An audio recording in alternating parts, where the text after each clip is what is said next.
Hadirin yang dimuliakan Allah, kita masih ada di dalam bulan Dzulhijjah, bulan yang mulia di mana ada amaliyah ritual ibadah yang mulia pada bulan ini, yakni beribadah kurban. Khatib tidak menjelaskan secara fikih apa itu kurban, tetapi ingin mengambil pelajaran dan makna yang bisa kita relevansikan dengan kehidupan kita, dengan aspek atau segmen kehidupan kita yang lain.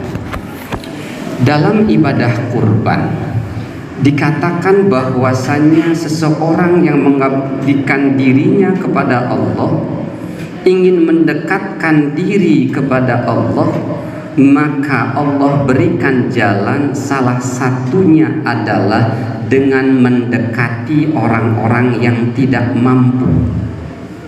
Pesan moral ini sangat relevan dan sangat cocok dengan ibadah kurban. Dari asal katanya saja, kurban itu dari kata qoruba yaqrabu qurbanan, yang artinya mendekat, merapat.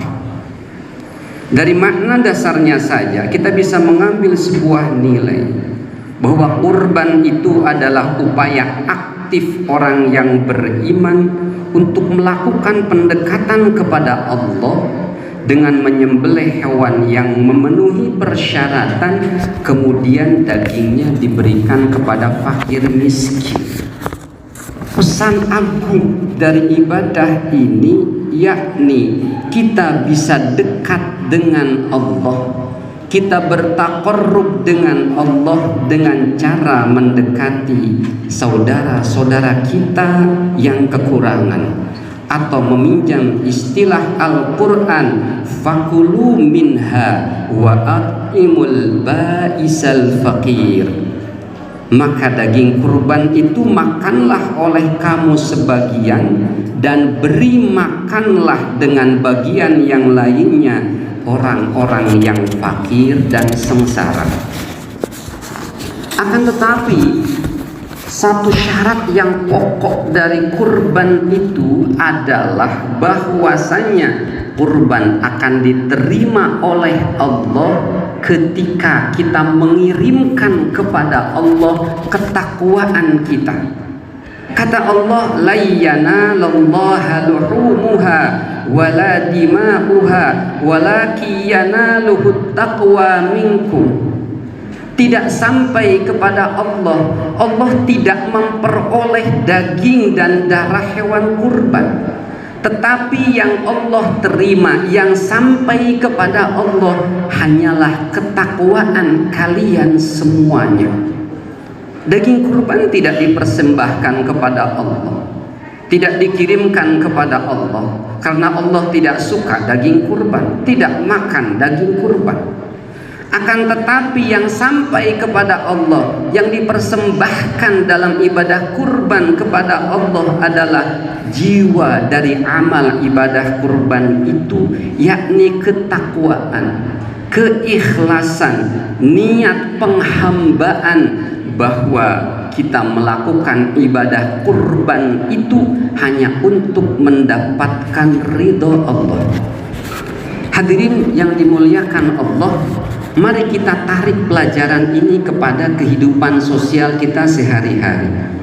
Ternyata kata kurban sudah diserap dalam bahasa Indonesia.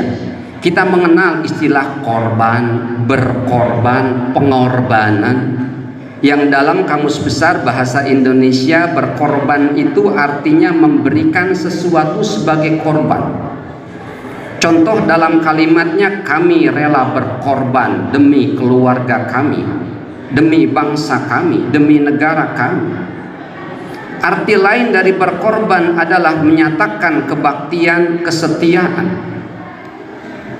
Dengan memperhatikan akar kata korban, dengan yakni seirama dengan kata kurban sebagai upaya pendekatan diri kepada Allah, di mana dalam ibadah kurban itu yang sampai kepada Allah adalah bukan amal ibadahnya, bukan benda yang kita sedekahkannya, namun niatnya, ikhlasnya, dan penghambaannya, maka kita bisa mengambil sebuah pelajaran ketika kita melakukan sebuah upaya pengorbanan dan berkorban untuk sesama insan. Hendaknya kita niati dalam rangka mendekatkan diri kepada Allah sebagai media untuk merapat dan mendekat kepada Allah.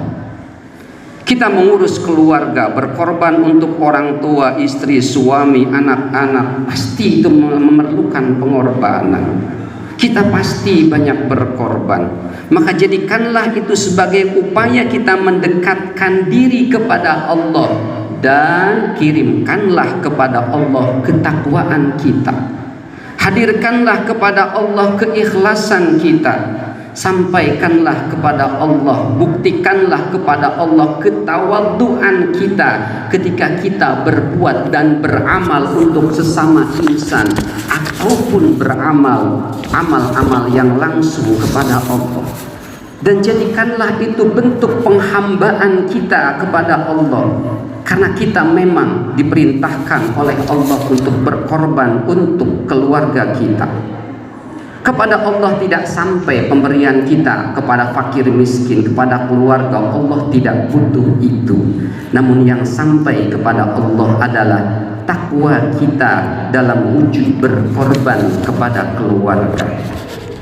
Demikian halnya dengan ibadah sosial kita yang lain, membebaskan saudara, tetangga, kolega, pasien, mungkin kalau Bapak Ibu fakultas kedokteran, mahasiswa dan kaum muslimin serta manusia yang lainnya dari kesulitan. Bentuk pengorbanan itu harus kita wujudkan dalam sebuah amal, dan kemudian kita kirimkan keikhlasan kita kepada Allah Subhanahu wa ta'ala. Jangan pernah kita merasa kagum dengan amal kita. Allah tidak butuh ujub dan kagumnya kita kepada amal kita. Sebagai penutup, ada sebuah kisah yang sangat-sangat memilukan. Pada zaman Nabi Isa alaihi salam, Nabi Isa sedang berjalan, diikuti oleh sahabat Nabi Isa yang dikenal dengan istilah Hawariyun. Kemudian ketika mereka berjalan, ada sekelompok orang-orang maksiat, kaum fasik yang banyak melakukan dosa. Dia tertarik untuk ikut rombongan Nabi Isa. Kemudian dia berjalan di belakang Hawariyun. Namun karena dia merasa dirinya banyak dosa, dia melambatkan jalannya. Sementara kelompok Hawariyun yang merasa dirinya dekat dengan Allah karena memang mereka adalah wali-walinya Allah, sahabatnya Nabi Isa, merasa risih berdekatan dengan orang yang banyak dosa dan maksiat sehingga mempercepat jalannya. Orang yang maksiat memperlambat jalannya karena merasa dirinya banyak dosa. Hawariyun, salah seorang di antara Hawariyun, merasa dirinya adalah orang yang baik sehingga tidak layak berbarengan dengan orang yang berdosa tadi. Apa yang terjadi? Allah wahyukan kepada Nabi Isa, "Wahai Isa, katakan, sampaikan bahwa orang Hawariyun tadi dan orang yang berdosa tadi posisinya sekarang 0-0. Orang yang wali tadi, yang Hawariyun, aku nolkan semua amalnya karena merasa kagum terhadap amalnya. Sementara pendosa tadi karena merasa dirinya berdosa dan membelakangi dan terus di belakang, aku nolkan semua dosanya. Dua-duanya 0-0.